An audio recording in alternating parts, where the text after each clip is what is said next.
말씀드린 대로 누가복음 11장 9절부터 10절, 우리 지난주에 앤드류 목사님이 오셔서 기도의 생활에 대해서 이 구절을 가지고 말씀을 전해 주셨습니다. 저는 정말 은혜를 많이 받고 잘 들었어요. 여러분도 그러셨기를 바랍니다. 제가 특별히 은혜를 많이 받은 이유는 제가 지난 몇 주 동안 교회에서 이 칭의와 성화에 대한 얘기를 말씀드렸어요. justification과 sanctification의 얘기로 기독교 신학의 아주 가장 또는 감리교에선 적어도 중요한 두 개의 기둥입니다. 이걸 아마 제가 다음에 한번 기회가 되면 다시 또 잘 설명을 드릴게요. 어려운 얘기니까. 근데 중요한 얘기 중에 하나는, 자, 우리가 하나님이 우리를 구원해 주셨지만 우리는 뭐 하느냐? 우리도 거룩한 삶을 살아야 된다. 이게 이제 성화라는 거예요. 그걸 제가 지난주에 2주 전에 여러분과 그 말씀을 나누면서 성화의 삶을 살기 위해서 기도하는 삶을 살자, 이런 얘기를 제가 여러분께 드렸습니다. 기도를 통해서 예수님 안에 우리가 거하게 되고 거룩한 삶을 하루에 살 수 있게 되는 겁니다. 저는 그 애들이 셀폰, 여기 여러분이 갖고 있는 핸드폰 차징하는 게 이게 너무랑 똑같다고 생각해요. 밤새 하루 종일 셀폰 잘 썼으면 밤새 꽂아놔야 됩니다. 그래야 그 다음날 이게 차지 100% 돼서 또 쓸 수가 있어요. 그걸 까먹고 안 하면 아침에 출근하기 전에 잠깐 꽂아서 30분밖에 못하면 한 20%밖에 차지가 안 되면 하루 종일 폰을 써야 되는데 못 써서 고생하는 경우가 있습니다. 저는 정말 기도가 그런 것 같아요. 아침에 충분히 하나님과 같이 시간을 가지고 기도를 가지고 그분님과 대화해서 영적으로 충전을 받고, 그래서 하루 종일 예수님과 동행하는 거룩한 삶을 살 수 있게 되는 것입니다. 그래서 제가 2주 전에 얘기를 드리면서 이런 제안을 했어요. 하루에 1시간씩 기도합시다. 하루에 아침에 꼭 1시간씩 기도해서 우리가 기도와 꼭 싱크로나이즈 돼서 예수님과 그날 하루를 영적으로 충전받아서 영적으로 살 수 있도록 합시다. 제가 이런 제안을 드렸습니다.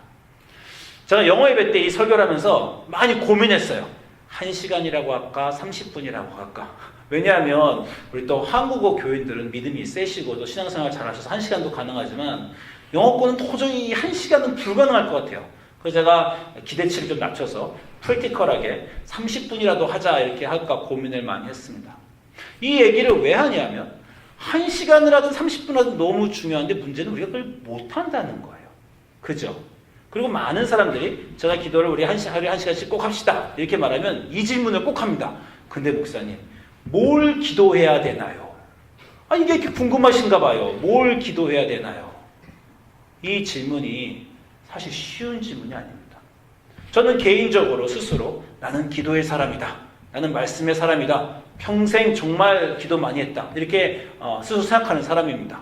물론 정말 기도 많이 하는 분 만나면 제가 정말 깨갱하고 이런 분들 앞에서 내가 아무것도 아니지 이렇게 생각하지만 웬만한 분들 앞에서는 제가 내가 고등학교 3학년 때부터 매일 교회를 갔어요. 밤마다 교회를 가서 밤마다 한두 시간씩 고등학교 3학년 때 정말 주일만 와서 한 게 아니라 매일매일 신학교 가기 전부터 늘 기도를 하고 그렇게 했습니다. 그래서 기도의 사람이다 라고 이렇게 생각을 했는데 그렇게 30년 넘게 기도를 했어도요, 기도를 하러 앉으면 뭘 할까는 늘 고민입니다. 네. 자, 기도를 합니다. 여러분 기도 뭐 해야 돼요? 자, 기도하러 앉으셨어요. 자, 기도 어떻게 해야 됩니까? 뭘 해야 됩니까? 매일매일 하시잖아요. 그죠? 기도를 뭐 해야 되냐고 물어보는데 대답이 없으세요. 노래를 불러드릴게요. 먼저 그 나라와 의를 구하라. 예수님이 그러셨잖아요. 너희는 기도하기 전에 이방인들처럼 이런 거 저런 거 구하지 말고 먼저 기도할 때 하나님의 나라와 의를 구해라. 자, 이렇게 말씀하셨어요. 근데 중요한 게 하나 있는데, 먼저 그의 나라와 그의 의를 구하라고 하셨지 그의 나라와 그의 의만 구하라고는 안 하셨습니다. 기도의 우선순위에서 하나님의 나라와 하나님의 의가 먼저 있지만 그러나 우리가 필요한 것도 구할 수 있습니다. 네. 그 성경에서 정말 무엇을 먹을까 무엇을 입을까 너희는 구하지 마라. 그것은 이방인들이 구하는 것이다. 이렇게 말씀을 하시고요. 곧바로 또 주기도문에서는 그러나 주기도문의 한가운데 우리에게 일용할 양식을 주시옵소서. 그 기도를 또 있는 거예요. 그러니까 예수님이 우리에게 기도를 가르치실 때도 어떤 기도를 하지 말라, 어떤 기도를 하라고 할 때 분명하지 않습니다. 어떤 기도를 하고 어떤 기도를 안 해야 되는가. 어떤 기도는 맞는 기도고 어떤 기도는 틀린 기도인가. 전 이거 고민 많이 합니다. 특별히 제 안에 소원이 있을 때, 제가 원하는 게 있을 때 막 구하다가 이러지 말아야지. 하나님이 내게 더 좋은 것을 잘 아실 테니까 그분에게 맡겨야지. 내가 원하는 걸 구하는 것보다 하나님이 원하는 걸 구하면 하나님이 알아서 내가 원하는 것보다 더 좋은 것으로 채워주시겠지. 내가 원하는 것 너무 붙들고 늘어지지 말아야지. 제가 이렇게 많이 생각을 했습니다. 근데 또 기도를 하다가 이런 생각을 했어요. 가장 최초의 인간들은, 원시인들은 어떻게 기도를 했겠습니까? 여러분 다 아시지만 이 원시인들이 기도하는 방법이에요. 아주 옛날에 동굴에 살 때부터 동굴에서 사냥을 나가기 전에 동굴 벽에다 짐승들 그려놓고 다 창동 지고 그 동굴 벽에 놓고 기도하는 겁니다. 하나님의 이름도 모르면서 신에게 기도하는 거예요. 나가서 부상 안 당하고 사냥하는 동안에 동물 잘 잡아서 잘 돌아오게 해주십시오. 한마디로 보호와 축복을 원하는 기도를 아주 옛날부터 하나님의 이름을 모를 때부터 인간은 그렇게 기도를 했습니다. 아니 가장 근본적이고 최초의 기도가 복을 구하고 보호를 구하는 거라면 그러면 우리가 요즘 말하는 그 더 뛰어난 기도는 어떻게 다른가 이런 생각을 제가 하게 됩니다. 다시 말씀드리지만 어떤 사람은 기도를 하면서 내가 원하는 것을 하나님에게 요구하는 것이 아니라 하나님이 원하시는 것을 내가 알아가는 것이다. 어떤 분은 또 이렇게 기도에 대한 멋있는 정의를 하셨어요. 제가 동감합니다. 또 어떤 분은 기도를 하면서 점점 예수님을 닮아가고 성화, 거룩의 삶을 살아가게 된다. 이것도 맞습니다. 저도 정적으로 동감해요. 그러나 그럼에도 불구하고요. 제가 아까 말씀드렸지만 여러분이 저는 1시간 이상 꼭 기도하셨으면 좋겠고 기도의 시간을 늘리셨으면 좋겠는데 기도의 시간을 늘리는 가장 좋은 방법은 열심히 원하는 것을 구하는 것입니다. 그거는 정말 어떻게 변개할 수가 없어요. 그건 종교를마다 하고 다 그렇습니다. 제가 어렸을 때 불교인이었고 불교 친구들이 많은데 불교인 친구들도 이런 말 하는 사람이 있어요. 나 지난주에 만배하고 왔다. 이런 얘기를 하는 거예요. 그 만배가 뭔지 아세요? 이렇게 한번 무릎 꿇고 고개 숙인 다음에 땅바닥에 손 다 대고 한번 접었다가 한번 딱 일어나면 1배예요. 그거를 만배를 했다는 거예요. 종교를 떠나서 인간은 그런 깊은 신앙에게 구하는 순간으로 가는데 그렇게 하는 이유는 뭡니까? 내가 원하는 것을 좀 주시옵소서. 우리 아이들이 대학에 가기를 원합니다. 내 병이 낫기를 원합니다. 내 이번에 보는 인터뷰가 잘 되기를 원합니다. 좀 주시옵소서라는 그 갈망이 인간을 그렇게 깊은 기도의 세계로 이끌어 간다는 것이에요. 그래서 제가 고민하는 겁니다. 기도의 내용은 도대체 어떤 것이 되어야 할까?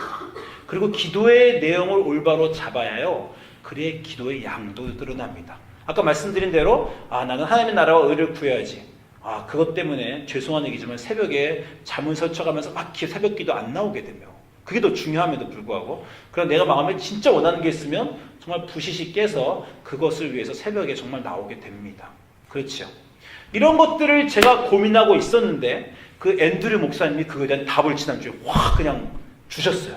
그래서 너무 감동을 받고 그 얘기를 또 여러분에게 좀 나눌까 합니다. 그 말씀이 오늘 그거죠. 앤드류 목사님이 나눈 말씀이 너에게 이르노니 구하라. 그러면 주실 것이요. 찾으라. 찾아낼 것이요. 문을 두드리라 열릴 것이다. 우리가 너무 잘 아는 말씀인데 이거를 3가지로 그분이 해석을 너무 잘 해주셔서 제가 한 번 더 여러분과 나눌까 합니다.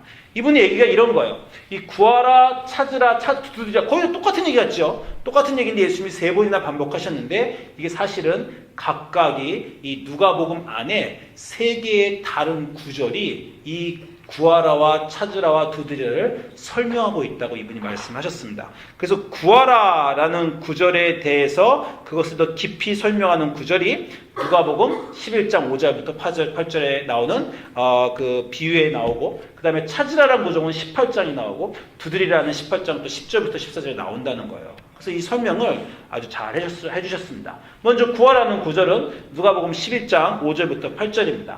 우리 다 같이 한번 읽어보도록 하겠습니다. 11장 5절부터 8절 시작. 또 이르시되 너희 중에 누가 벗이 있는데 밤중에 그에게 가서 말하기를 벗이여 떡 3덩이를 내게 구워달라. 내 벗이 여행 중에 내게 왔으나 내가 먹을 것이 없노라 하면 그 안에서 대답하여 이르되 나를 괴롭게 하지 말라. 문이 이미 닫혔고 아이들이 나와 함께 침실에 누웠으니 일어나 내게 줄 수가 없노라 하겠느냐. 내가 너에게 말하노니 비록 그 벗됨으로 인하여서는 일어나 주지 아니할지라도 그 간청함을 인하여 일어나 그 요구대로 주리라. 자, 여러분 잘 아시는 말씀인데 앤드류 목사님의 해석이 기가 막혔습니다. 이 간청함이라는 단어를 우리가 생각할 때 그 친구가 밤에 와서 간청하니까 그것 때문에 주게 되지 않겠냐라는 게 보통 사람의 생각이라는 거예요. 그런데 그 사람의 간청함이라는 이 그 사람이라는 대명사가 온 친구인지 아니면 집에 있던 집주인인지 분명치 않다는 겁니다.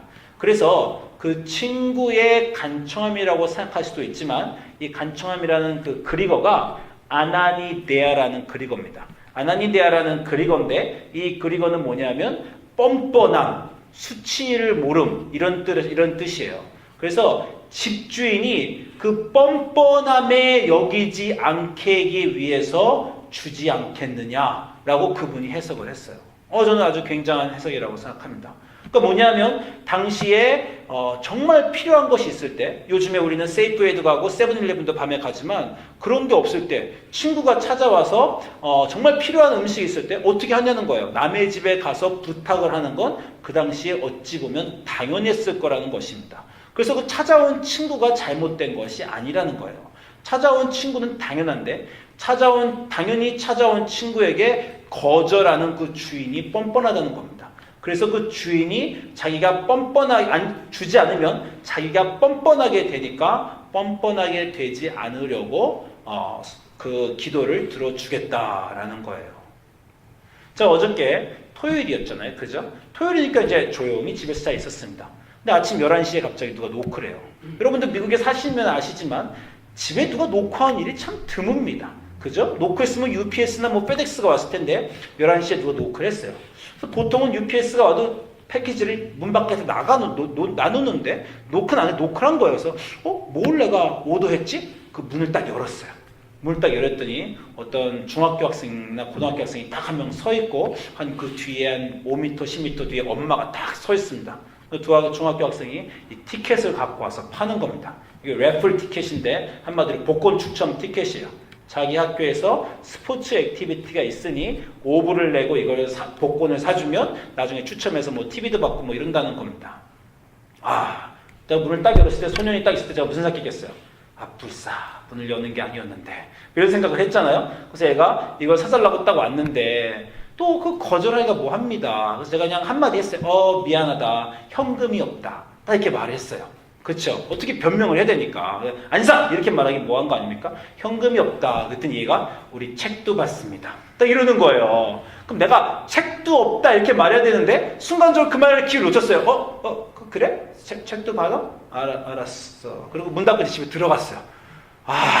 책을 왜 내가 또를 뭐 했지? 그러면 이제 책을 막 집에 찾는데 집에 책이 어딘지 모르겠는 거예요. 근데 우리 딸이 갑자기 나오더니 아빠 뭐해? 그러더니 야 바깥에 누가 와가지고 이거 빨리 팔린다 이거 사야 돼. 아빠 그걸 왜 사? 아빠는 그 쓸데없는 걸 맨날 사. 그냥 맨날 속아. 막 이러는 거예요. 근데 제가 야 너도 어른 돼봐라. 그 중학교에가 바깥에 와서 팔고 있는데 그거 안 살 수가 없다. 근데 책을 진짜 못 찾는 거예요. 그래서 우리 딸한테 5불만 빌려줘. 그래서 이제 5불을 딸한테 빌려서 또 나가서 얼마나 창피합니까? 아까 현금 없다 그랬는데 또 내가 하면서 책을 못 찾겠고 우리 딸이 5불을 빌려줘서 5불을 산다. 이렇게 해갖고 결국 저걸 샀어요. 진짜 복권이 충청될 가능성 없지만 스마트 TV라도 타면 좋겠습니다. 정말. 근데 이거를 내가 딱 하는 순간에 계속해서 내가 한 10분, 20분 동안 무슨 생각했겠어요? 문 열지 말걸! 이 생각을 계속했다는 거 아닙니까? 여러분도 아시지만 누가 전화를 했을 때 전화를 안 받아야지 전화를 받았는데 라이드 좀 해줘 부탁해 했는데 이유가 없는데 거절하기가 참 그렇습니다. 왜 그렇습니까? 뻔뻔하지 않으려고. 그 앞에다가 누가 부탁하는데 대놓고 못한다고 말하면 참 뻔뻔한 거예요. 이유가 있어야죠. 나 그날 뭐가 안 돼. 이유도 없는데 노하기가 너무 안 되니까 우리 같은 사람도 그 체면을 차리려고 하는 겁니다.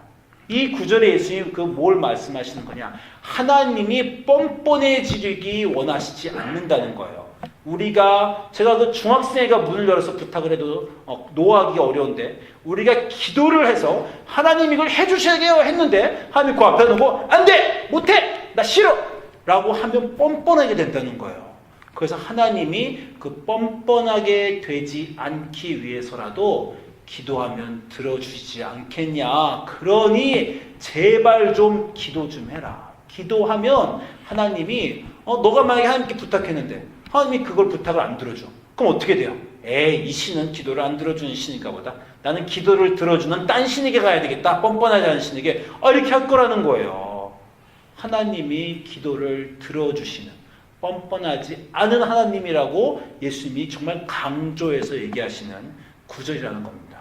그러니 구하라. 구하면 하나님이 스스로 뻔뻔하지 않은 분이시기 때문에 반드시 주실 것이다. 저 이거 굉장히 감동을 받으면서 얘기를 들었습니다. 두 번째 구절은 찾으라라는 구절인데, 찾으라라는 구절은 누가복음 18장 2절부터 7절에 나오는 구절과 연결이 되어 있답니다. 우리 같이 또 한 목소리로 읽어보도록 하시겠습니다. 시작. 이르시되 어떤 도시에 하나님을 두려워하지 않고 사람을 무시하는 한 재판장이 있는데 그 도시에 한 과부가 있어 자주 그에게 가서 내 원수에 대한 나의 원한을 풀어주소서 하되 그가 얼마 동안 듣지 아니하다가 후에 속으로 생각하되 내가 하나님을 두려워하지 않고 사람을 무시하나 이 과부가 나를 번거롭게 하니 내가 그 원한을 풀어주리라. 그렇지 않으면 늘 와서 나를 괴롭게 하리라 하였느니라. 주께서 또 이르시되 불의한 재판장이 말한 것을 들으라. 하물며 하나님께서 그 밤낮 부르짖는 택하신 자들의 원한을 풀어주지 아니하시겠느냐. 그들에게 오래 참으시겠느냐. 자, 이 구절의 포인트는 이 사람이 불의하다는 거예요. 그걸 여러 번 강조합니다. 보시면 아시지만 어떤 도시에 하나님을 두려워하지 않고 사람을 무시하는 한 재판장이 있었다라고 말해요. 그리고 이 사람이 스스로 자기가, 이게 이야기의 시작인데 이 이야기 중간에 스스로 이야기를 반복합니다. 그 사람이 속으로 뭐라고 생각했어요? 내가 하나님을 두려워하지 않고 사람을 무시한다. 이게 반복돼서 나옵니다. 그리고 그 다음에 이 사람은 또 불의한 재판장, 3번씩이나 이 재판장이 얼마나 불의한 사람이고 맞지 않는, 올바르지 않는 사람인가를 강조하는 구절이라는 거예요. 그래서 이 구절에 영어로 여기다 하물며 라는 단어를 붙이는 겁니다. 불의한 재판장도 여러 번 퍼시스턴트하게 지속적으로 구하면 불의한 재판장도 들어주는데 하물며 하늘에 계신 하나님 아버지께서 들어주시지 않겠느냐라는 그 말입니다. 영어로 보면요, 이 하물며란 단어가 how much more 이런 단어인데 이 구절에는 이 말이 없어요. 그런데 성경의 다른 구절 가면 누가복음 11장 11절부터 13절 가면 비슷한 얘기로 또 그런 얘기가 있습니다. 누가복음 11장 11절에 너희 중에 아버지 된 자가 누가 아들이 생선을 달라 하는데 생선 대신에 뱀을 주며 알을 달라 하는데 정갈을 주겠느냐. 너희가 악할지라도 좋은 것을 자식에게 줄 줄 알거든. 하물며, 영어로는 여기 이렇게 되어 있습니다.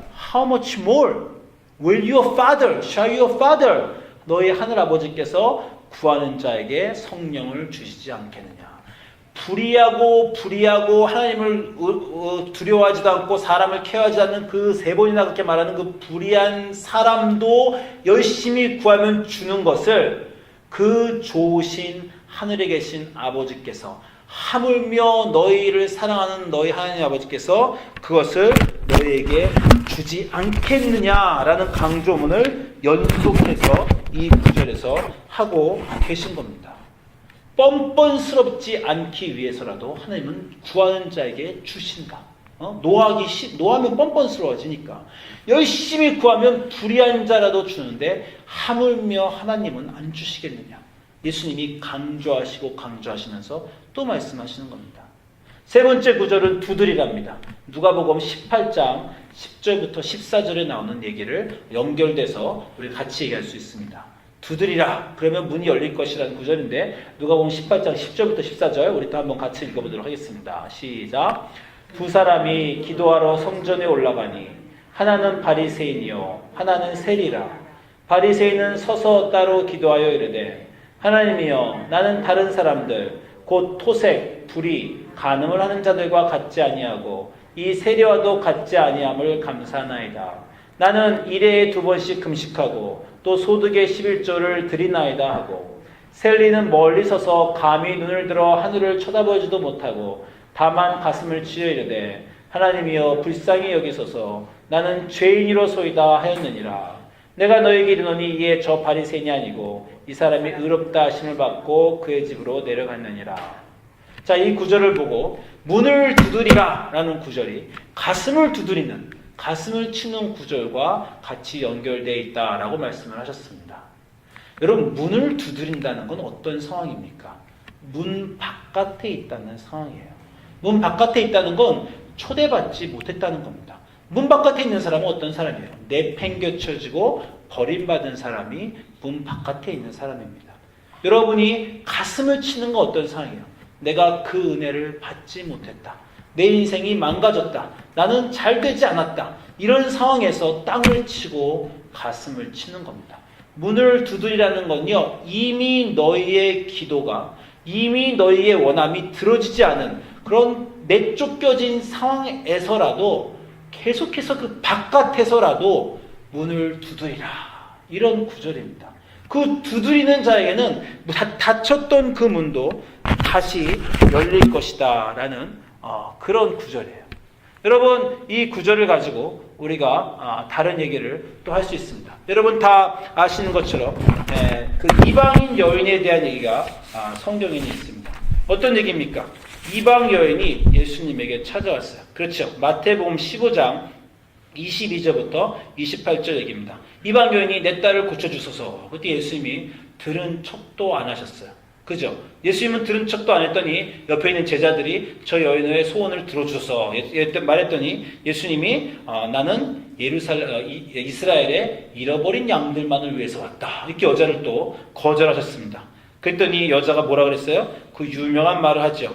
그 애들도 예수님이 나는 이스라엘의 잃어버린 양을 왔다. 그리고 자식의 음식을 개에게 주지 않는다. 이랬더니 여자가 자식의 상에서 떨어지는 음식도 개가 먹습니다. 이렇게 말해서 그 소원을 들어주는 그런 장면이 유명한 장면이 있습니다. 또 여러분 마태복음 9장 17절 가면 벙어리 귀신 들린 아들의 아버지 얘기가 있어요. 그 아버지가 아들을 데리고 제자들에게 왔습니다.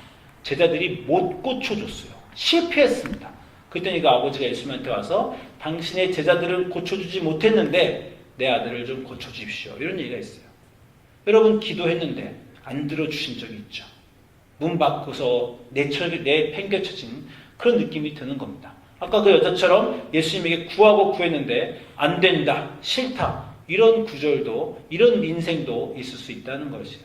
그러나 문 바깥에 있더라도 집 안에서 아버지 얼굴을 보고 구하는 것이 아니라 문 바깥에 내팽겨져 있는 상황에라도 기도하라는 거예요. 그러면 그 구하는 자에게 가슴을 치고 인생이 망한 그런 세리에게도 빛이 열리고 의롭다함을 받고 구하는 것을 주신다는 겁니다. 이 얘기를 앤드류 목사님이 쭉 다 하시면 제가 지금 여러 가지 얘기를 더하긴 했지만 이 얘기를 하시는데 제가 기도에 대한 어떤 근본적인 것에 대한 생각이 다시 들었어요. 그렇지. 우리 인생에서 하나님의 나라와 의를 구하기도 하지만 그러나 가장 기본적으로 하나님에게 원하는 것을 구해야 되는 것이 맞다. 이 생각을 제가 했습니다. 제 인생에 믿음에 대한 생각을 제가 해봅니다. 근데 내 인생에 내 하나님의 여러 가지 인생을 생각할 때요. 제가 늘 하는 말 중에 이런 것이 있어요. 내가 한때 내 인생에서 1000가지를 구했더니 999가지를 들어주시더라. 제가 이 말을 하는 적이 있는데 왜냐하면 제가 대학교 때 그런 삶을 살았습니다. 정말 기도하는 것마다 들어주시는데 기가 막히게 들어주시더라고요.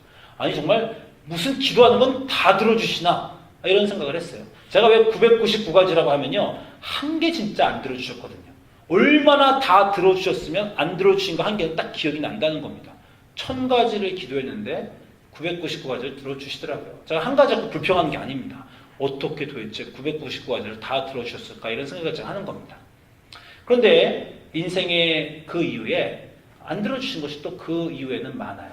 그런데 그럼에도 불구하고 제 인생의 한때 그렇게 많은 기도를 했는데 그렇게 많은 기도를 들어주신 그 하나님이 계시다는 확증과 그 하나님이 그때 나를 너무 사랑하셔서 그 이후에 안 들어주셨더라도 그때 받은 사랑을 잘 기억을 합니다.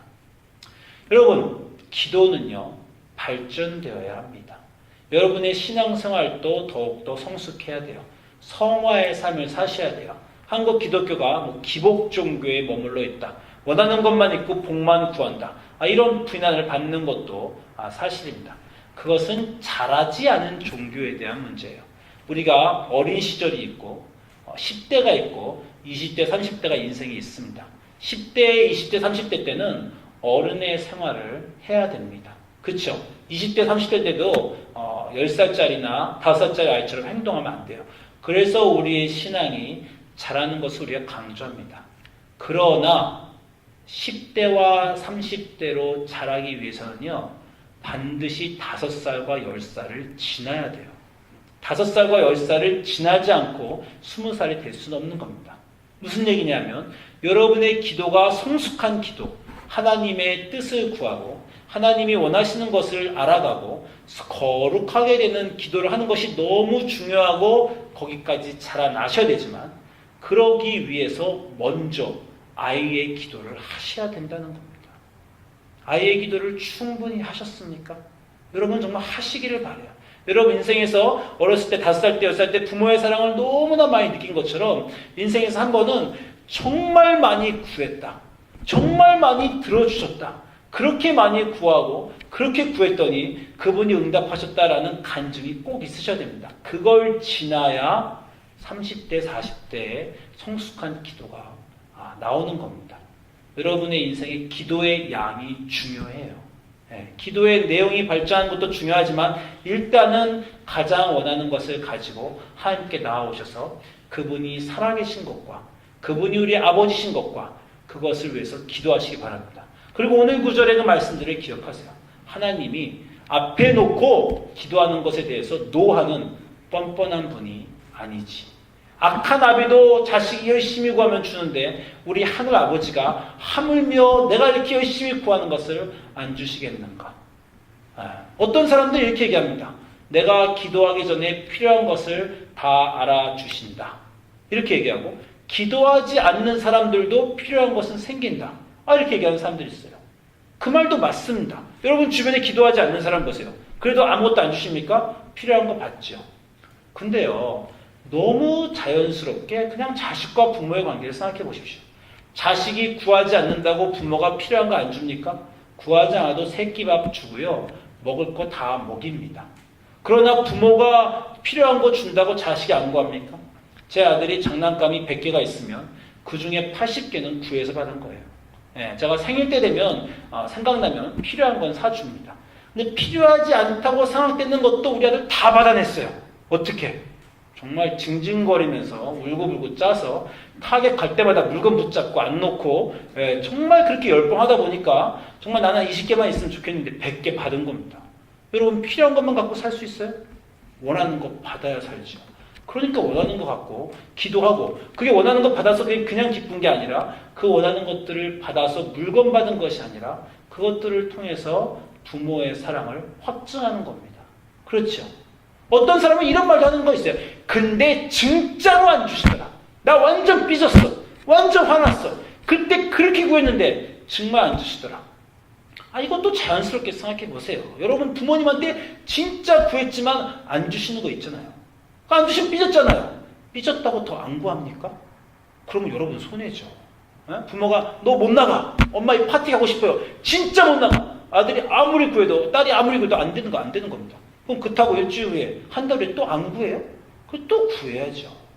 여러분 기도하실 때 하늘 아버지라고 생각하시고 자녀가 부모에게 대화하듯 그렇게 얘기하십시오. 필요한 거 구하고 주실 줄 믿고 사랑하는 아버지라고 믿고 열심히 구하고 간구하고 그 구하고 간구하는 가운데에서 하나님의 사랑을 알게 되고 배우게 되고 그러면서 성장하여서 부모의 마음을 이해하는 성숙한 자녀, 성숙한 기독교인이 되는 것입니다. 이 말씀을 길게 드리는 이유는 단 한 가지 이유 때문이에요. 여러분 기도의 양을 늘리십시오. 기도의 양을 늘리지 않으면 하나님은 부모님과의 관계가 깊어질 수가 없어요. 하나님 아버지의 관계가 깊어질 수가 없습니다. 지금 얼만큼 기도하시든 기도의 양을 늘리시고 기도의 양을 늘리시기 위해서 필요한 것을 더 열심히 간구해야 된다면 지속적으로 열심히 계속해서 간구하셔서 하늘 아버지와 더 많은 시간을 시간을 보내고 더 많은 것을 받고 그러므로 더 많은 사랑을 느끼고 더 깊은 관계로 가는 여러분의 이름 되시기를 주님의 이름으로 소원합니다. 아멘. 기도하시겠습니다.